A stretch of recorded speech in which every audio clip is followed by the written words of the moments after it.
Good morning ಸ್ನೇಹಿತರೆ, ಹೇಗಿದ್ದೀರಾ? ಎಲ್ಲರೂ ಆರಾಮಾಗಿದ್ದೀರಾ ಅಂದ್ಕೊಳ್ತೀನಿ. ಸ್ನೇಹಿತರೆ, ಎಲ್ರಿಗೂ ಮತ್ತೊಮ್ಮೆ ನನ್ನ ಚಾನಲ್ಗೆ ಸ್ವಾಗತ. ಇದು ನೋಡಿ ಕೆಂಪು ರಾಜಗಿರಿ ಪಲ್ಯ. ಇವತ್ತು ಮಧ್ಯಾಹ್ನ ಊಟಕ್ಕೆ ಕೆಂಪು ರಾಜಗಿರಿ ಪಲ್ಯ ಹಾಗೂ ಅದ್ರ ಜೊತೆಗೆ ಜೋಳದ ರೊಟ್ಟಿ ಮಾಡ್ತಾಯಿದ್ದೀನಿ. ಐ ಹೋಪ್ ನಿಮ್ಮೆಲ್ರಿಗೂ ಕೂಡ ಇಷ್ಟ ಆಗ್ಬೋದು ಅಂದ್ಕೊಳ್ತಾ ಇದ್ದೀನಿ. ಸೊ ಬನ್ನಿ ಮಾಡೋಣ. ಸಿಂಪಲ್ಲಾಗಿ ಉಳ್ಳಾಗಡ್ಡೆ ಹಾಕಿ ಒಗ್ಗರಣೆ ಹಾಕೊಳ್ಳೋದು ಸ್ನೇಹಿತರೆ, ತುಂಬ ರುಚಿಯಾಗಿರುತ್ತೆ. ಬನ್ನಿ ಮಾಡ್ಕೊಳ್ಳೋಣ. ಮೊದಲಿಗೆ ಎಲ್ಲನೂ ಸಣ್ಣದಾಗಿ ಕಟ್ ಮಾಡ್ಕೊಂಡು ಬನ್ನಿ, ನಂತರ ಒಗ್ಗರಣೆ ಕೊಟ್ಕೊಳ್ಳೋಣ. ಪಲ್ಯನ ಹೆಚ್ಚಿ ಇಟ್ಕೊಂಡಿದ್ದೀನಿ ನೋಡಿ ಸ್ನೇಹಿತರೆ, ಸಣ್ಣದಾಗಿ. ಇಲ್ಲಿ ಒಗ್ಗರಣೆಗೆ ಉಳ್ಳಾಗಡ್ಡಿ, ಹಸಿಮೆಣ್ಸಿನ್ಕಾಯಿ 4 ಹಸಿಮೆಣ್ಸಿನ್ಕಾಯಿ ತೊಗೊಂಡಿದ್ದೀನಿ. 2 ಉಳ್ಳಾಗಡ್ಡಿನ ಕಟ್ ಮಾಡ್ಕೊಂಡಿದ್ದೀನಿ. ಬನ್ನಿ ಒಗ್ಗರಣೆ ಹಾಕ್ಕೊಳ್ಳೋಣ. ಗ್ಯಾಸ್ ಮೇಲೆ ಪಾತ್ರೆ ಇಟ್ಟಿದ್ದೀನಿ ನೋಡಿ, ಆನ್ ಮಾಡಿ. ಬಿಸಿಯಾಗಿದೆ. 2ರಿಂದ 3 ಚಮಚದಷ್ಟು ಎಣ್ಣೆ ಬಿಸಿಯಾಗಿದೆ.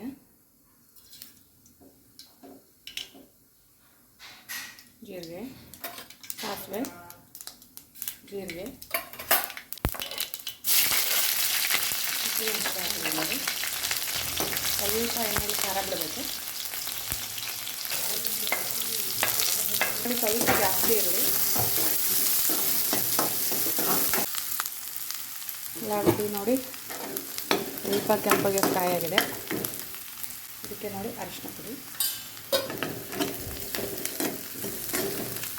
ಆದಮೇಲೆ ನೋಡಿ ಪಲ್ಯ ಸೇರಿಸಿ.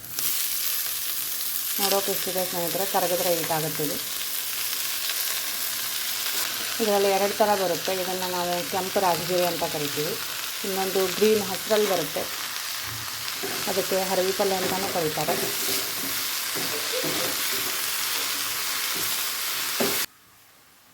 ಇವಾಗ ಇದಕ್ಕೆ ನೋಡಿ ರುಚಿಗೆ ತಕ್ಕಷ್ಟು ಉಪ್ಪು,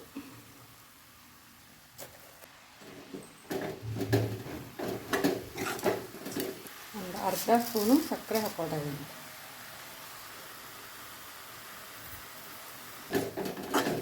ಸಕ್ಕರೆನ ಬೇಕು ಅಂದರೆ ಹಾಕ್ಕೊಳ್ಳಿ, ಬೇಡ ಅಂದರೆ ಸ್ಕಿಪ್ ಮಾಡ್ಬೋದು. ಅದು ಎಷ್ಟಿತ್ತು ಎಷ್ಟಾಯಿತು ಅಂತ ಏನೂ ಹಾಕಬೇಡಿ. ಇಷ್ಟೇ ಸ್ನೇಹಿತರೆ, ಮುಚ್ಚಿ ಒಂದು 5 ನಿಮಿಷ ಬೇಯಿಸಿದರೆ ಆಯಿತು.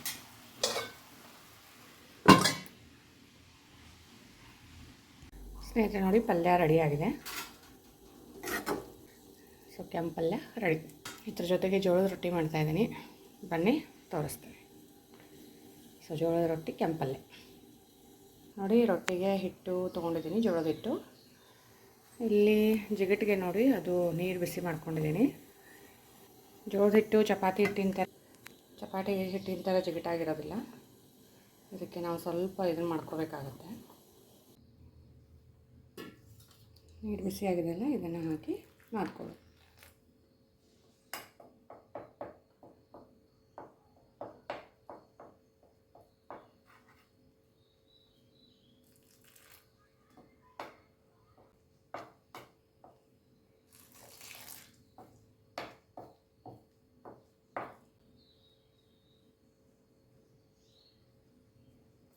ಬಿಸಿ ಇರುತ್ತೆ, ನೋಡ್ಕೊಂಡು ಮಾಡ್ಕೊಳ್ಳಿ.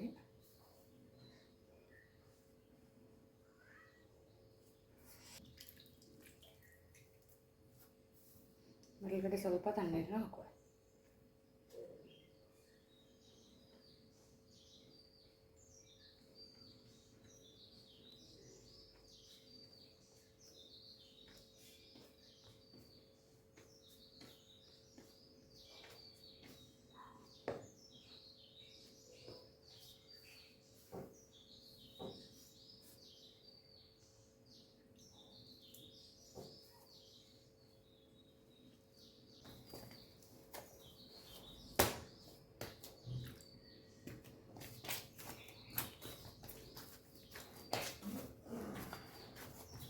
ಎಷ್ಟು ನಾದ್ಕೊಳ್ತೀವೋ ನಾವು ಅಷ್ಟು ಚೆನ್ನಾಗಿ ರೊಟ್ಟಿ ಬರುತ್ತೆ.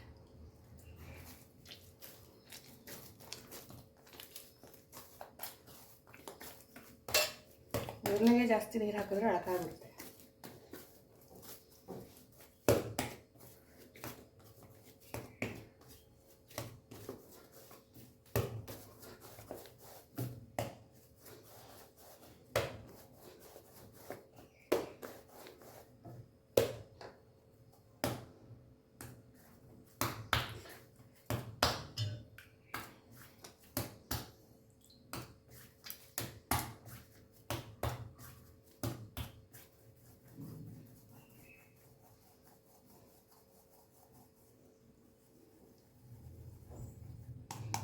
ನಿಮಗೆ ಯಾವ ಹದಕ್ಕೆ ಬೇಕೋ ಅದಕ್ಕೊಂದು ಒಳ್ಳೆ ತೊಗೊಂಡು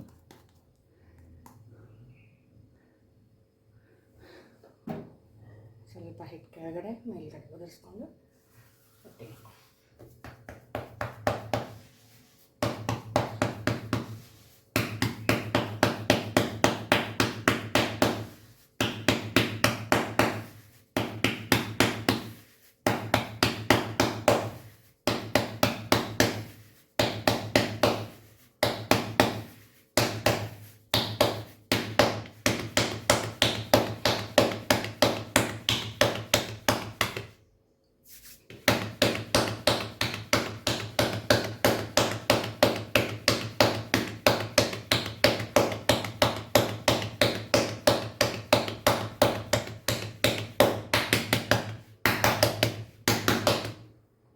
ರೊಟ್ಟಿ ರೆಡಿ ಸ್ನೇಹಿತರೆ.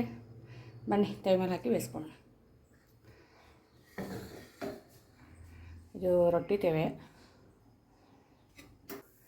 ನೋಡಿ, ಒಂದು ಡ್ರಾಪ್ ಎಣ್ಣೆ ಹಾಕ್ಕೊಂಡು ಈ ರೀತಿ ಸ್ಪ್ರೆಡ್ ಮಾಡಿ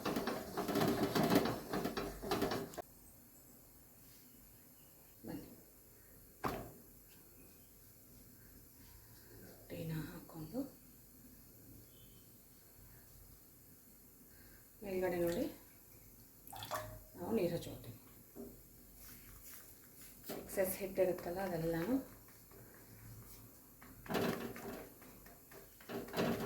ಚೆನ್ನಾಗಿ ತೆಗೆದುಬಿಡುತ್ತೆ.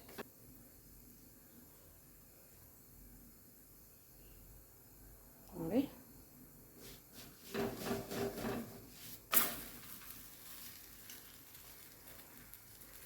ಇವಾಗ ಇದು ಬೇಯಬೇಕು. ಅಷ್ಟರಲ್ಲಿ ಇನ್ನೊಂದು ರೊಟ್ಟಿ ತಟ್ಕೊಂಡ್ಬಿಡ್ತೀನಿ ಬನ್ನಿ.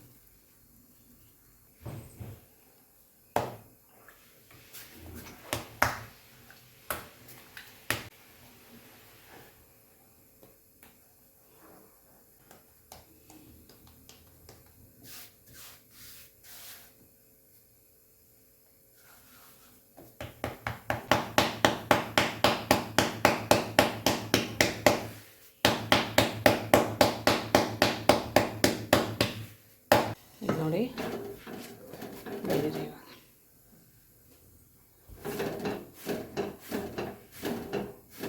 ಇವಾಗ ಸ್ವಲ್ಪ ಪ್ರೆಸ್ ಮಾಡಿದ್ರೆ ಸಾಕು. ಹೇಗೆ ಒಪ್ಕೊಂಡು ಬಂತು ಅಂತ ನೋಡಿ ಸ್ನೇಹಿತರೆ.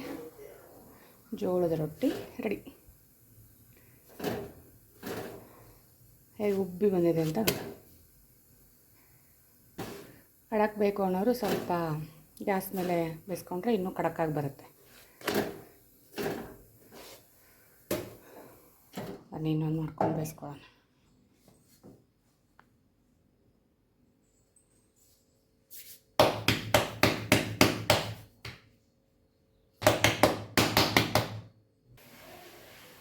ಮೊದಲಿಗೆ ಮಾತ್ರ ಎಣ್ಣೆ ಹಚ್ಚಿದ್ದು, ನಂತರ ಏನು ಹಚ್ಚಲ್ಲ ಸ್ನೇಹಿತರೆ.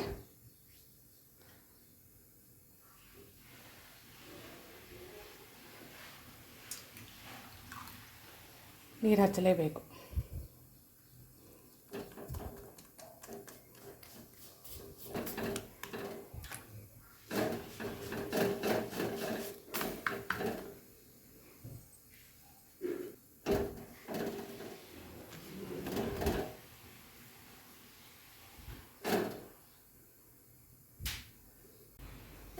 ನೋಡಿ ಫ್ರೆಂಡ್ಸ್, ಫ್ಲಪ್ಪಿಯಾಗಿ ಉಟ್ಕೊಂಡಿದೆ ಅಂತ.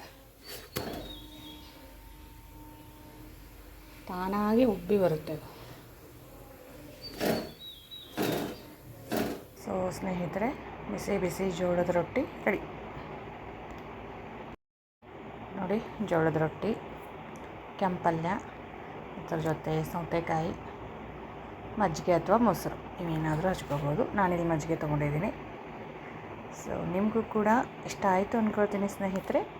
ಸಿಂಪಲ್ ಊಟ. ಇದರ ಜೊತೆ ಅನ್ನ, ಬೇಳೆ ಸಾರು, ಮಧ್ಯಾಹ್ನದ ಊಟ ಇದಾಗಿತ್ತು ನಮ್ಮದು. ಸೊ ನಿಮ್ಮೆಲ್ರಿಗೂ ಕೂಡ ಇಷ್ಟ ಆಗಿದ್ದರೆ ಹೇಗೆ ಅನ್ನಿಸ್ತು ಅಂತ ಕಮೆಂಟ್ ಮಾಡಿ ತಿಳಿಸಿ. ಹಾಗೆ ನನ್ನ ಚಾನಲ್ನ ಎಲ್ಲರೂ ಲೈಕ್ ಮಾಡಿ, ಸಬ್ಸ್ಕ್ರೈಬ್ ಮಾಡಿ, ಎಲ್ರಿಗೂ ಶೇರ್ ಮಾಡಿ. ಸೊ ಎಲ್ರಿಗೂ ಧನ್ಯವಾದಗಳು.